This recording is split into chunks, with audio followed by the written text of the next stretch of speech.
meantime, we can definitely get started. I'll do a quick round of intro, but we did a little bit already. But my name is Jing. I'm on the brand side for Hasbro. And I'm Chris. Good to see you Fine. guys again. Yeah, it's always just good to just set the stage. Yeah. But yeah, so we can dive right in. We're so excited that obviously we saw the first 2 episodes of Ahsoka, so now we've caught up to Rebels timeline, and it's going to be amazing. We're excited to see what else is there to come. Please enter a conference ID followed by pound. Chris, can someone message Chris to go on mute because we can hear him, but he can't hear us. I just muted him. Oh, okay, great. You have the power. You have the power. All right, so we'll dive right in. We'll go through some of the questions quickly, and then we'll circle back to, Chris and whenever he comes back and is able to hear us. So why don't we get started with Tim, Bossk Bounty? Okay, thank you very much for inviting me along again. Hi, Chris, how are you? Good. First of all, yeah, my first question is, first of all, just say congratulations on the Ghost. It looks to be a fantastic product. Can't wait to get it. And it is a question about the figures and what comes with it. So basically, loads of collectors have noticed the absence. Loads of collectors have noticed the absence of Sabine and Chopper from the whole setup of the HasLab Ghost, including the unlocks. Is there a way that you can put collectors' mind at rest that we will be able to get Sabine and Chopper in their season 4 outfits or attire on those mural card backs some way, whether that be inside the part of the HasLab at a later date if we manage to smash through the tiers, or as a way of outside of the HasLab perhaps, because obviously we know that we're getting Sabine in the main line, but we will be missing her on that mural card back, and we want the whole set. Yeah. Great question. And I know that that's a question that the fan community has been asking quite a lot about. So the first question of our first roundtable, and we do have like a surprise, I guess, pipeline, if you will, just to quickly let you guys know. So as you mentioned, we recognize that there's a few crew members that are missing with that exclusive mural art collection that fans have really taken to, and we think, is wonderful. And we didn't want to lock those characters behind like higher tiers in the HasLab. So if we hit all 3 tiers, which great, we're at Ezra, we have Kanan at 14, and then Zeb at 17, you'll be able to complete the mural collection of the Ghost Crew from the Rebels, that season 4 appearance. And they will be as a separate purchase and offering for you guys. So it just, like you mentioned, gives you a chance to complete the crew, because we know how important that is to everyone to have that card back collection. So those 2 additional figures, like I said, Sabine and Chopper, will be outside of the HasLab as a separate purchase. And we really just didn't want to lock it behind the HasLab itself. So that's hopefully great news and exciting news. I know fans just wanted to make sure that that was on our mind. And for us, it makes sense. If you unlock Zeb, then we want to make sure you can complete the crew. Great. That's great news. Thank you. Great. Cool. Do we have Dan? Dan, can you hear us? I think he might have just dropped and come back. Dan, do you just call back in? We can move on, and then we'll circle back. Steve. All right. Hello. With the new Black Series, Sabine and Hera, based on Star Wars Ahsoka, the thigh rotation has been removed, relying solely on the rotation joint above the knee. What was the thinking on redesigning the leg this much? Is this going to continue on all Black Series figures going forward? And will we see that applied to vintage collection as well? So. Well, I would say that, articulation in general is just something that evolves over time. This particular one on these characters, if you think about the way a human leg moves, you can't really spin your leg around that way anyway. And the team made sure that at the hip that there's a little more articulation there, so you get about 20 degrees on the hip with the Black Series figures now. I mean, there's no plans to change anything on TVC currently. I mean, that TVC is a line that benefits a lot from the ability to do partial tools and create new characters that way. So no plans to do that there. But it's just a step that let us address the details of those characters better. And instead of having cylinder legs on those characters, they've got more realistic legs, and the details of their outfits and stuff are better represented. Thank you. Cool. All right, Chris, are you on? Okay. Dan, are you back on? Can you hear us? I am here, yes. Thank you. Okay. All right. So we'll circle back to you. Go ahead. All right. Thank you so much for your patience as I enjoy the technology issues. I'm blaming Chopper on that one. I'm going to mix up a little bit. So what happens with the vintage tier versions of characters for HasLab projects if they do not get funded? Are they redesigned or do they go into a black hole somewhere? Yeah, so for those versions of those vintage collection tiers, like for the HasLab, we announced it. They are part of this HasLab, and we'd love to see them unlocked. I think, we're on a great path. We've already unlocked Ezra, and we certainly hope they get funded. So that is, like we announced, exclusive to the HasLab, and we'd love to see us get there and rally behind it.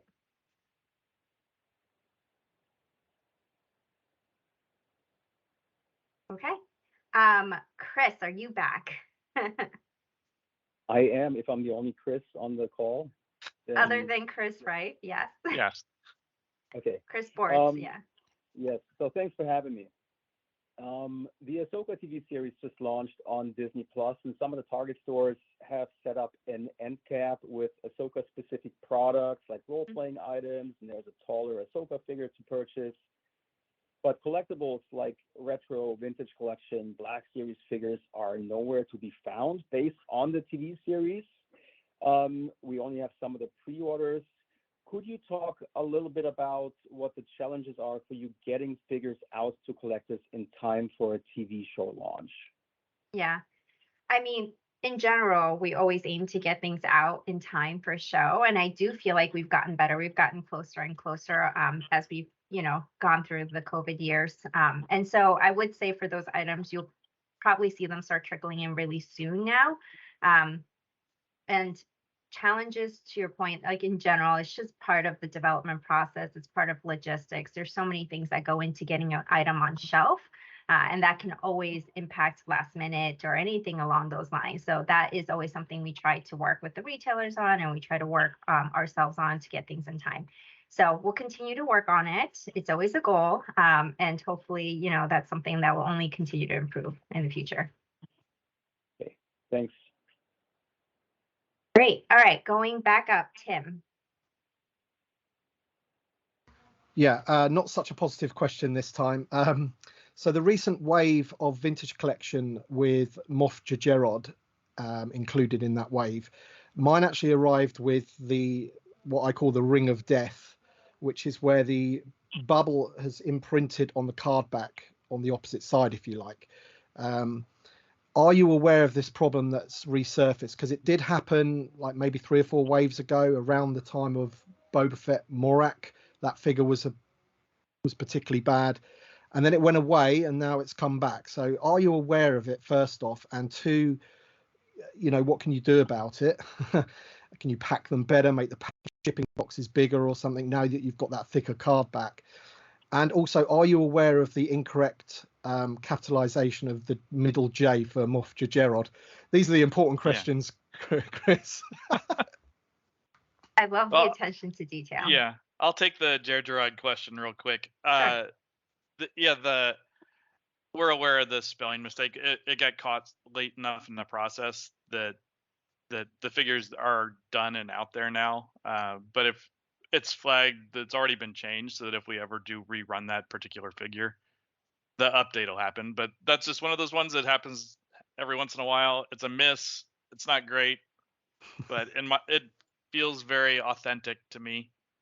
So personally, I mean, it's not something we want to happen, but it does, and here we are. So. Yeah. Well, thank you to the fans who paid attention. So we now know.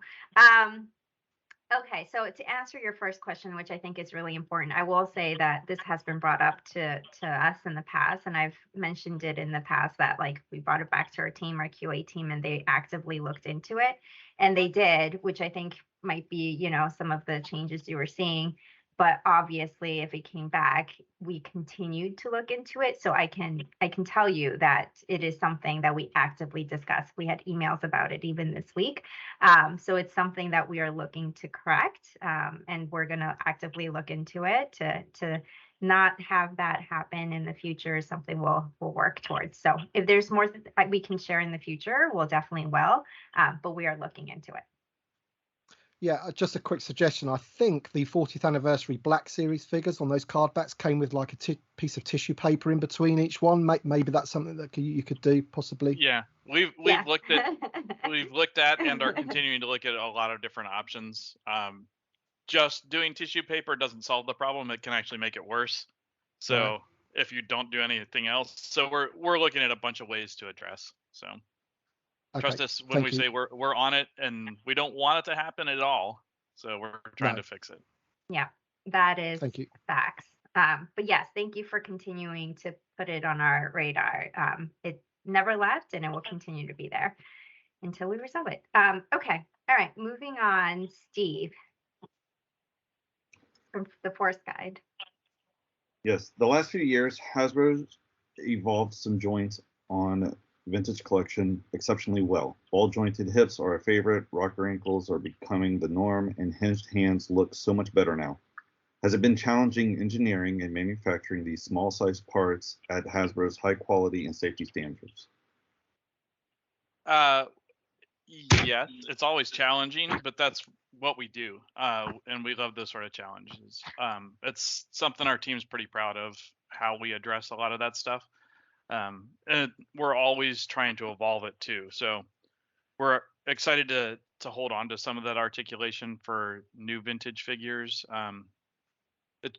The tricky thing comes in; it's you can't exactly apply that to an older figure without completely redoing that figure sometimes. So um, when we have the opportunities, we go back in and we like barbell hips are a good example. We try and update things as we can, as the dollars are there and the figure is appropriate for it to update things like the barbell hips. Um, so and we're prioritizing that sort of thing for newer figures that we do. So we're not looking to change articulation across the board and go back and redo every vintage collection figure we've ever done, but as we do more, we'll continue to evolve that stuff. Thank you. Cool. All right, I think next is Dan. Coffee with Kenobi. Yes, definitely. Okay, awesome. And thanks again, everybody, for your time and for just giving us an audience. This is such a cool opportunity that I appreciate.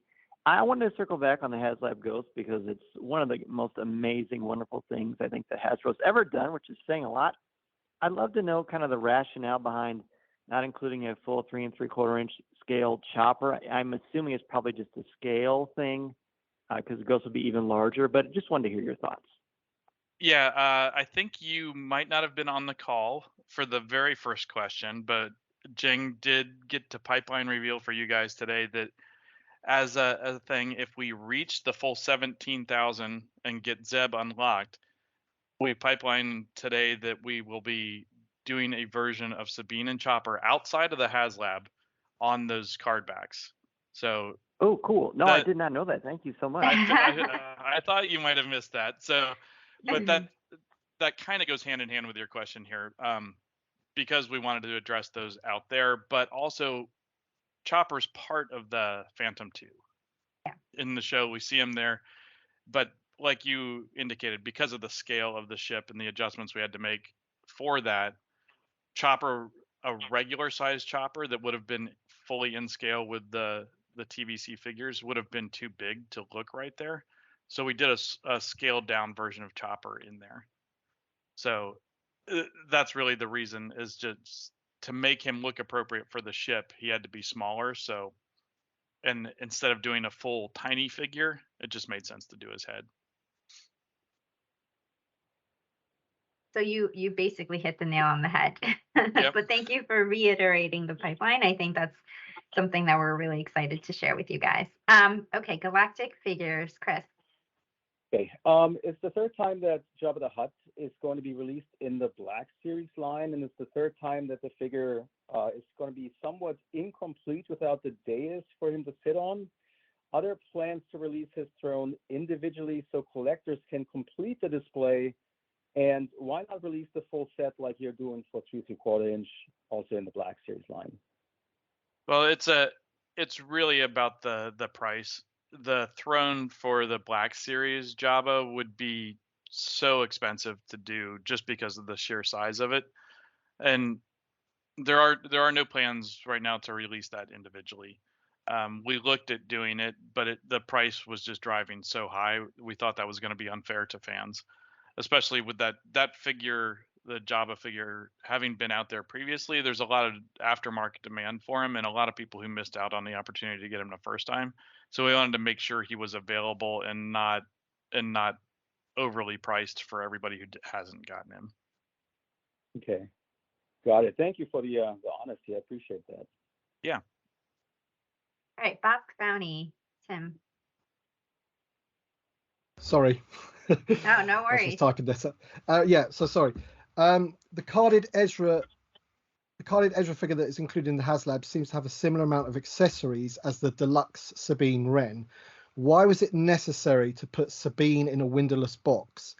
There is also a concern that 3.75-inch TVC figure is $3 more than its 6-inch counterpart. We know in the past that 6-inch figures have included creatures such as Babu Frick at no extra cost.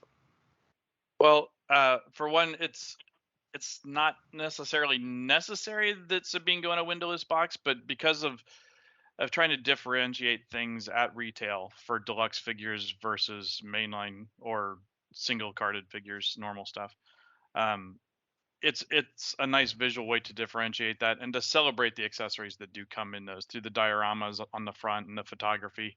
And we feel like that's a nice kind of homage to some of the stuff that Kenner did back in the day. It's not as extravagant as mini rig packages, but it's in the flavor of that sort of thing. So we like doing that with the windowless box. Accessory wise, and for the HasLab, Ezra just wanting to maintain that card back look of the mural card backs through there. And then for Ezra, for that mural card back look, he's got the helmet, he's got a Loth cat that are both important to him in that story, and those felt like they made sense there.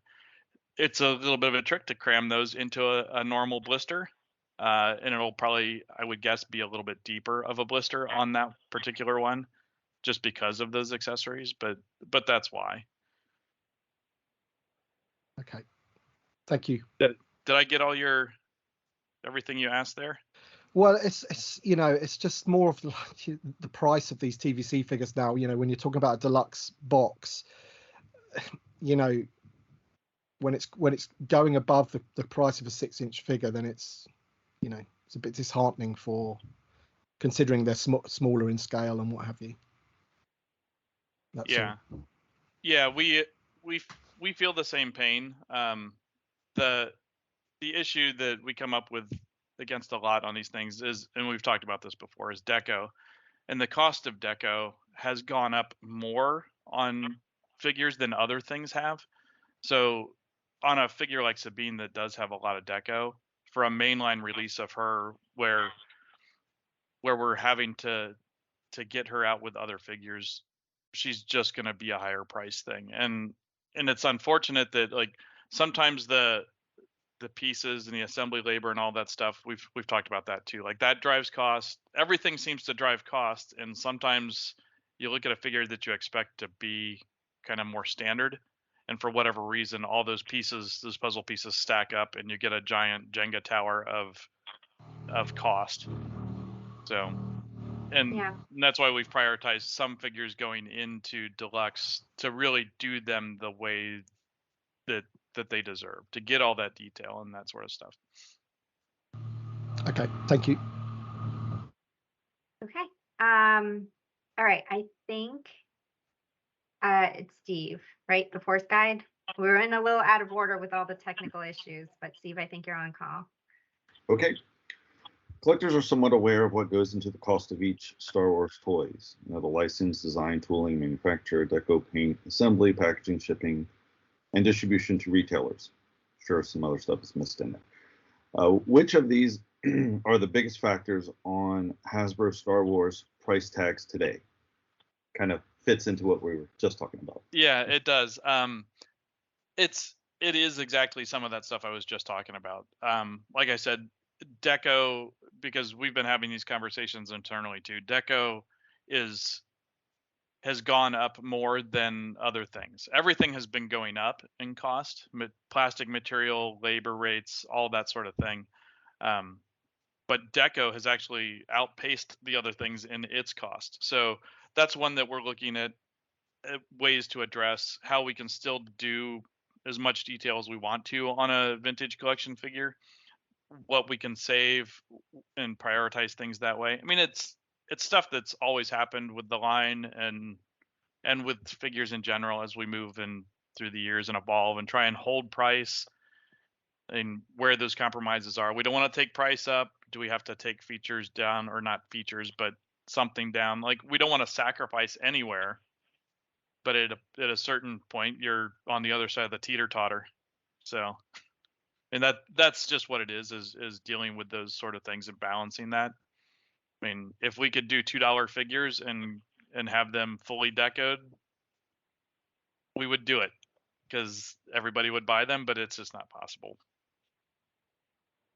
Steve, I do appreciate you listing out, like, you've obviously thought into what goes into a figure and listing out everything that, you know, we deal with on making sure that we get the product out to you. What Chris is sharing here, honestly, is just being like really transparent with you guys that deco has been something we've talked about in the past, but it's continued to increase in cost versus other things. And deco begets like extra labor too. So it's just like something that we're just definitely always keeping an eye on, for sure. And there's also differences between scale. I know we constantly compare Black Series versus vintage, but even deco across the scales cost different. So for sure, for us, like Chris said, if we could get things out $2 back, you know, in like the 90s when I used to get like $5 popsicles, like that would be amazing. But you know, it's something that we work and we balance, and we're in the same pain because we're all collectors, and the team is really passionate about it as well. So it's being a little bit more transparent with you guys on what we're seeing on our side. Yeah, and like Jing said, I mean, it's great when you guys are asking questions that are listing things like tooling and manufacturing concerns, because it tells us that you guys that you're paying attention, that you guys understand that there are a lot of factors here, and we're having those conversations every day, trying to drive to a better product at a more efficient cost, because it's, for us, the best thing in the world is if we're selling a ton of product to you guys and making it nice. That's great for everybody involved, and we would just want to continue that and make sure the lines stay healthy. So. Sure. All right. We appreciate that.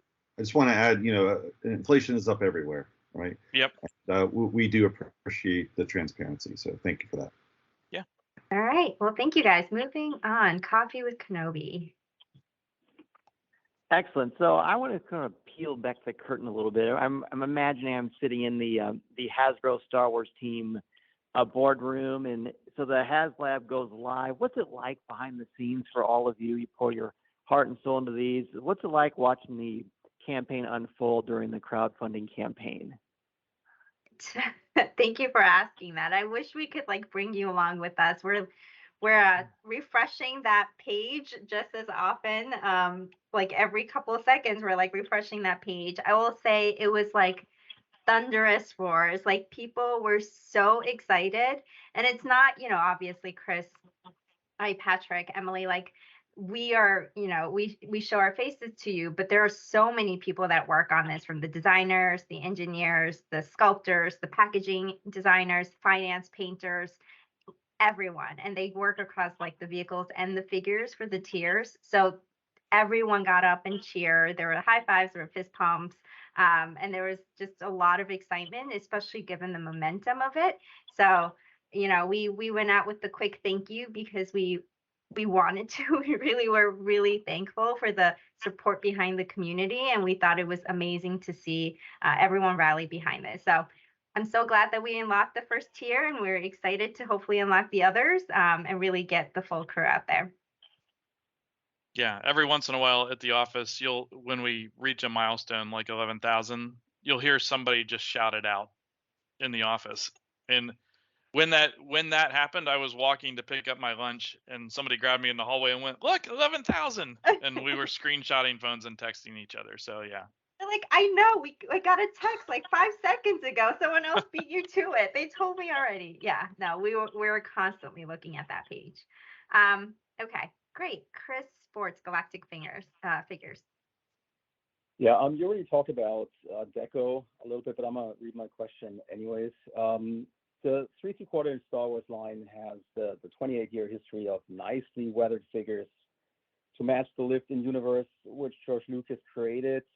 Why aren't Black Series figures painted with that attention to detail, with a wash on the clothing or dirt on the boots? They currently look more like Marvel superhero figures who never get dirty in the comic books. Well, I mean, you heard us talk a bunch about the cost driving things and trying to be efficient with what we do, and we've prioritized doing some of that weathering on boots and that sort of thing with figures where it really makes a lot of sense. I mean, Endor Rebel Trooper stuff and Boba Fett's, like, there's a lot of figures that are covered in weathering and covered in deco, but they're the ones where it feels most impactful, where somebody is wearing pants and boots and kind of a normal outfit and the weathering's not super critical to them. We feel like it's prioritizing it on those figures or not on those figures, just on an individual basis, to help control costs and to make sure we can continue to give guys more and more stuff. Got it. Thanks. Yeah. I think we're up to round 4 now. So Bossk Bounty, Tim. Thank you. If you hear any building work, I do apologize. There's drills and stuff going on. So with the 3.75 inch scale being all about world building, it was very pleasing to see items such as a newly tooled Massif and obviously the throne room set and everything, which is amazing this year. Are you happy with how these have been received? And does this mean we can expect more creatures and larger play sets in the future?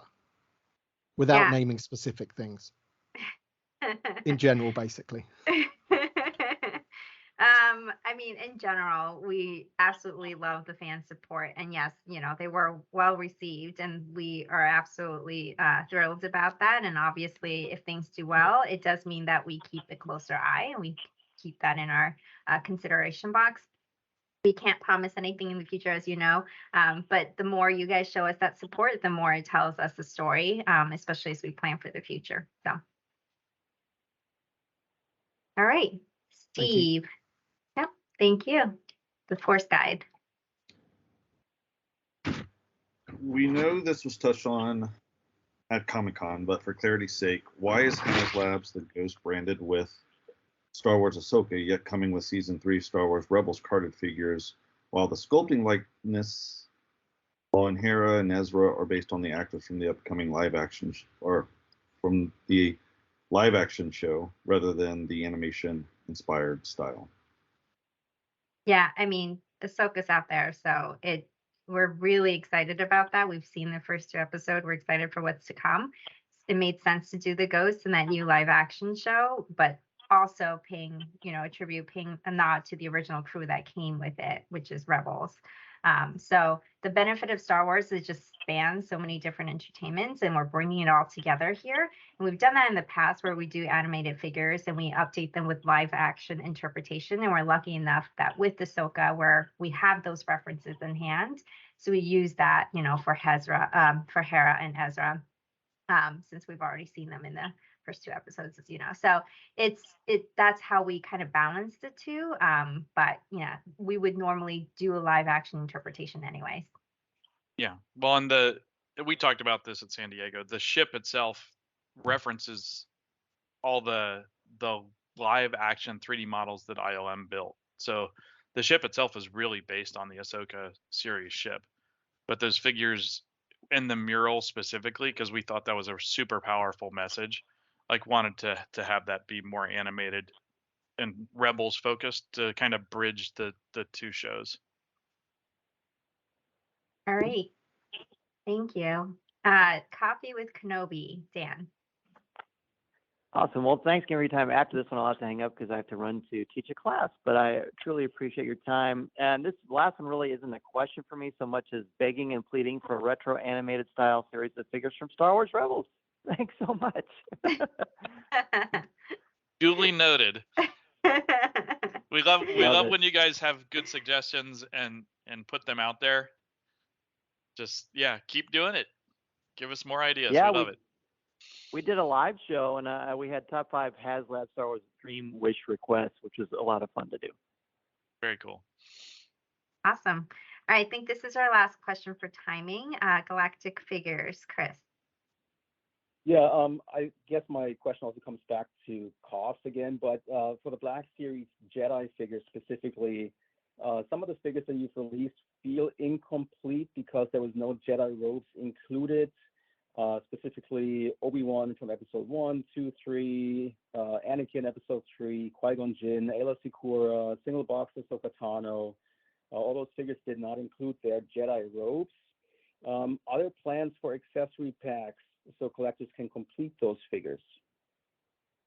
Yeah, we've heard about this in the past and something we talk about as well here.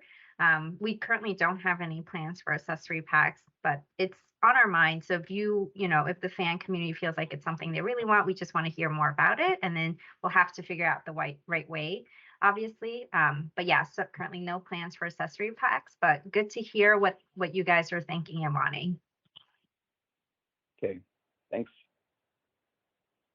All right. I think that is it for timing purposes. Thank you guys so much for joining. I hope that you enjoyed Ahsoka just as much as we did, and I'm sure everyone here is back to ghost. But tell your friends and family.